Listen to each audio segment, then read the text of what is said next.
ஒரு செல்வத்திற்கு மட்டுமல்ல, ஒரு ஆரோக்கியத்தையும் குறிப்பதாக இருக்கிறது. அஸ்வினி அஸ்வஜௌ கிராமக பரஸ்தாத், கிராமங்களை உருவாக்குகிறது. சேனா அவஸ்தாத், அதாவது சேனைகள் தேவைப்படுகின்றன. அஸ்வினி நட்சத்திரத்தை பற்றி சொல்ல வேண்டுமென்றால், ஒரு மிகவும் குதிரை வேகமாக செல்லும். அந்த குதிரைக்கு இருவேறு தேடல்கள் இருக்கின்றன. சூரியன் விவஸ்வானாக இருக்கும் பொழுது, குதிரை வடிவெடுக்கும் பொழுது, அவனுக்கு சஞ்சனா என்ற வகையிலே மற்றொரு குதிரையாக அந்த சொர்ச்சலாதேவி வரும் பொழுது, அவர்களுக்கு பிறந்தவர் யார் என்று சொன்னால் நசத்யா என்றும் தாஸ்ரா என்றும் 2 குதிரைகள். காலை இரவு, இதுதான் இந்த 2 குதிரைகள். அஸ்வினி என்று அஸ்வினி குமாரர்கள். இந்த காலை இரவு என்று சொல்லக்கூடிய 2 குதிரைகள் முகம் கொண்டவர்கள் மருத்துவர்களாக இருக்கிறார்கள். ஒருவர் உலகியல் தேடலை தேடுகிறார், மற்றொருவர் ஆன்மீக தேடலிலே ஈடுபடுகிறார். அப்பொழுது இந்த உலகியல் தேடலில் ஈடுபடக்கூடியவரும் ஆன்மீக தேடலில் ஈடுபடக்கூடிய 2 குதிரைகளும் எங்கே இருக்கின்றன என்றால் நம்மிடமே இருக்கிறது. முருகப்பெருமானுக்கு ராவுத்தனே என்றும் ஒரு பெயர் உண்டு. இந்த 2 குதிரைகளும் வாழ்க்கையிலே ஓடிக்கொண்டே இருக்கின்றன. பொதுவாக அஸ்வினி நட்சத்திரத்திலே ஒருவர் பிறந்திருந்தார், எங்கே என்றாலும் ஒரு மூமெண்ட் இருக்கும், ஒரு வேகம் இருக்கும். லைட், லெஸ் லக்கேஜ், மோர் கம்ஃபர்ட்னு ஓடிக்கிட்டே இருப்பாங்க. இதில் சிலதெல்லாம் மருத்துவம் சார்ந்த நட்சத்திரம் என்று சொல்கிறோம். சதயம் வருணனால் ஆளப்படக்கூடிய வாயு தத்துவ நட்சத்திரம், அதுவும் மருத்துவ நட்சத்திரம். அஸ்வினி என்று சொல்லக்கூடியது மேஷத்தில் உள்ள கேதுவினால் ஆளப்படக்கூடிய நட்சத்திரம். அஸ்வினி தேவர்கள் இதுக்கு அதிபதி.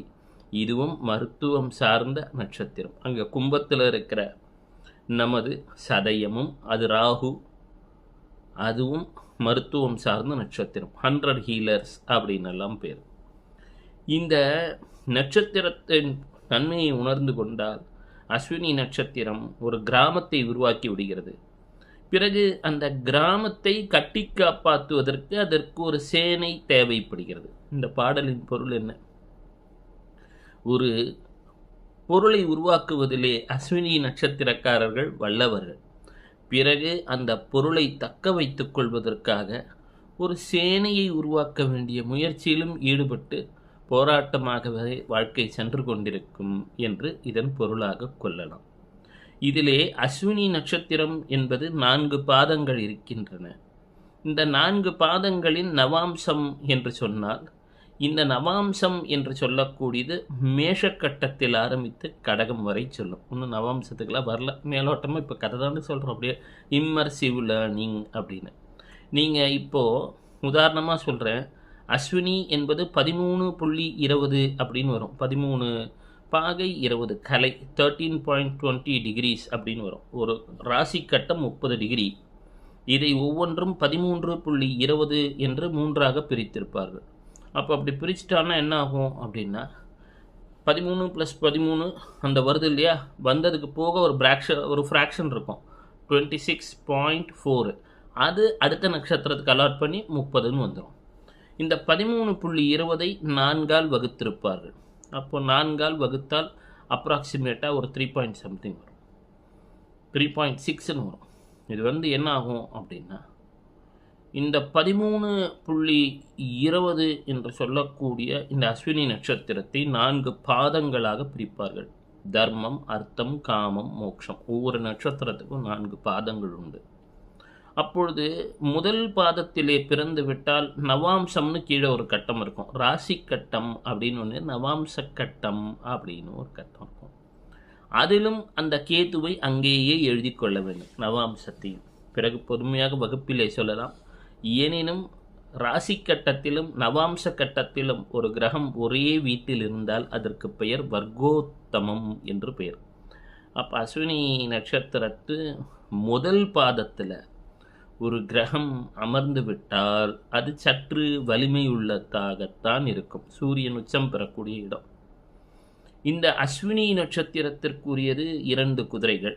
அப்போது சூரியனின் சக்கரத்திலே 7 குதிரைகள் இருக்கிறதே, அந்த குதிரைகள் தான் இவையா? இல்லை. அது என்னென்னா காயத்ரி, பிரகதி, உஷ்ணி, ஜகதி, பிரஷ்டுப், அனுஷ்டுப், பிரக்னி அப்படின்னு ஒரு 7 வகையான மந்திரஸ்வரூபமான குதிரைகள். இவை எப்படி சொல்லலாம் என்றால் மியூசிக்கல் மீட்டர்ஸ் அல்லது கவிதை, சமஸ்கிருதத்திலே கவிதை எழுதக்கூடியவற்றின் பெயர்கள். ஆனால் அதை மட்டுமே குறிப்பது கிடையாது. உதாரணமாக அனுஷ்டுப் என்று சொன்னால் விஞ்ஞானம், அஸ்ட்ரானமி, கணிதம் போன்றவற்றையும் அந்த அனுஷ்டுப் என்ற வார்த்தை குறிக்கும். அப்போ என்ன சொல்ல வராங்கன்னா, சூரியன் என்பவர் ஆற்றலை தருகிறார், அவற்றை நாம் 7 குதிரைகள் இழுத்துச் செல்கின்றன. இந்த 7 குதிரைகளும் சப்த வடிவமாக இருக்கின்றன, நாதமாக இருக்கிறது. நாதம் என்ற வார்த்தையை திருப்பி போட்டால் தனம் என்று வரும். அப்போது சூரியனது குதிரைகளை 7 பேர் இழுத்துச் செல்கிறார்கள். சூரியனுக்கு என்று 2 புதல்வர்கள் இருக்கிறார்கள். இவர்கள் மகாபாரதத்திலே நகுல சகாதேவனாக வருகிறார்கள்.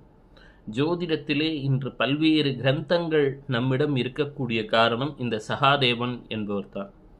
இந்த சகாதேவன் என்பவர் ஜோதிடத்திலே எல்லைகளை கடந்தவர். எனினும் கிருஷ்ண பரமாத்மாவிடம் செல்லும் பொழுது பஞ்சபாண்டவர் 5 காப்பாற்றுங்கள் என்று சொல்லிவிட்டார். 6வதாக அவருக்கு ஒரு சகோதரர் என்பவர் கர்ணன் வடிவிலே இருக்கிறார் என்பதை அவர் அறியவில்லை. யுத்தம் முடிந்ததும் இதை தெரிந்ததும் மனம் விரும்பி விடுகிறார் சகாதேவன். தான் எழுதிய ஜோதிய கிரந்தங்களில் பாதியை அழித்து விடுகிறார். அப்பொழுதுதான் கிருஷ்ணர் சொல்கிறார், அப்படியெல்லாம் கிடையாது சகாதேவா, என்னதான் இருந்தாலும் ஜோதிடம் என்பது உண்மையான கலை. எனினும் கிருஷ்ணன் நினைத்து விட்டால் ஒருவனது விதியை அவன் மதியால் மாற்றக்கூடிய திறனை தந்து விடுவான் என்று அருள்கிறார். அதனால்தான் ஜோஷியம் பாதி ஹேஷ்யம் மீதி அப்படின்னு சொல்லுவாங்க.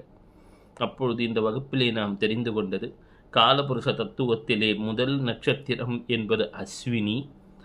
அஸ்வினிக்குரிய பாடல் அஸ்வினவ் அஸ்வினவ் அஸ்வஜவ் கிராமக பரஸ்தாத் சேனா அவஸ்தாத். கிராமங்களை உருவாக்க சேனைகள் தேவைப்படுகின்றன என்று மகரிஷிகள் வேதத்திலே சொல்லி வைத்துள்ளார்கள். அப்பொழுது என்னவென்றால், ஓடிக்கொண்டே இருக்கிறார்கள், ஒரு ரிசோர்ஸ், ஒரு பொருளை உருவாக்கி விடுகிறார்கள். உருவாக்கிய பொருளை காப்பாற்றுவதற்காக பின்பு சேனைகளை தேடிக்கொண்டிருக்கிறார்கள். தேடலிலும் தேவைகளிலும் வாழ்க்கை ஓடிக்கொண்டிருக்கிறது.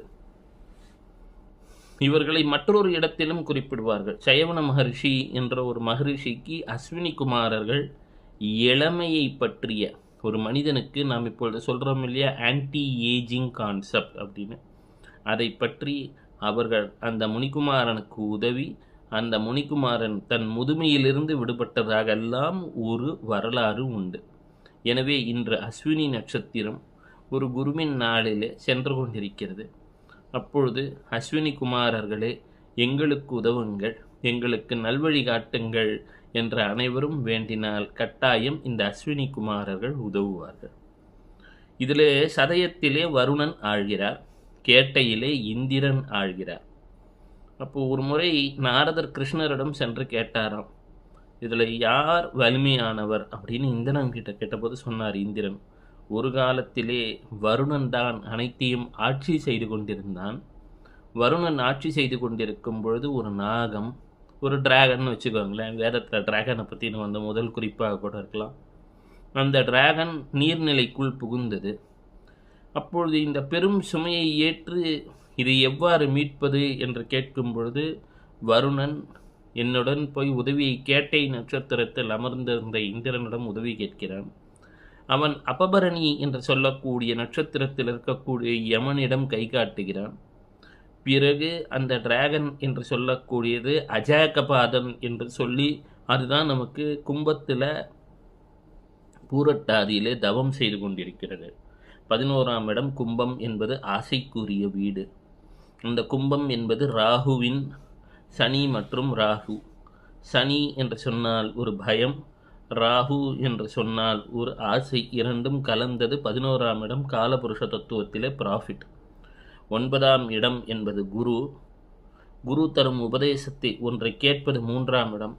குரு தரக்கூடிய மந்திரம் 11ஆம் இடம். குரு சொல்வதை கேட்டாலும் அது 11ஆம் இடம்.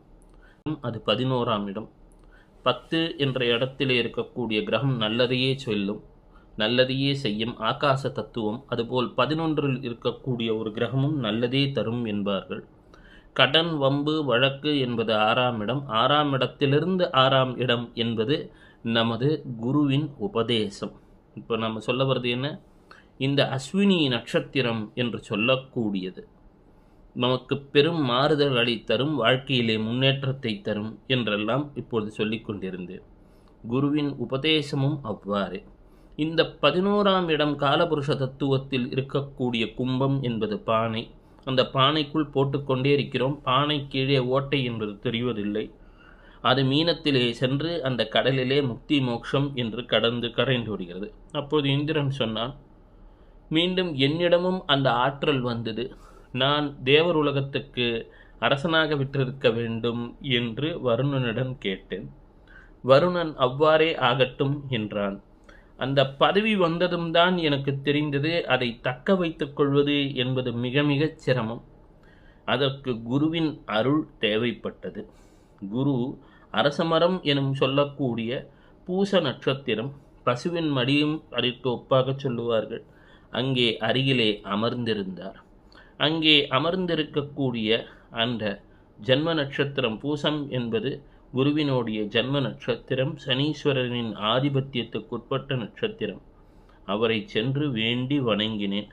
பிறகுதான் எனக்கு வாழ்க்கையிலே வழி பிறந்தது. அப்பொழுது குரு சொன்னார், நிலையானது, நித்தியமானது, சத்தியமானது என்பது அரண் நாமமே. சிவத்தை பற்று என்று வழிகாட்டினார். அந்த சிவன் என்பவர் திருவாதிரை நட்சத்திரத்திலே அமர்ந்து அருள் செய்து கொண்டிருக்கின்றார். அந்த சிவபெருமானோ ஏகாதசி என்று சொன்னால் நீ பெருமாளை வழிபடு என்றான். அந்த பெருமாளை வழிபடு என்றதும் திருவோணத்திற்கு வந்தேன். திருவோணம் என்பது 3 பாதங்கள். அந்த திருவோணம் என்பதற்கு சிரவணம் என்று ஒரு பெயர் உண்டு. சிரவணம் என்றால் காதால் கேட்பது.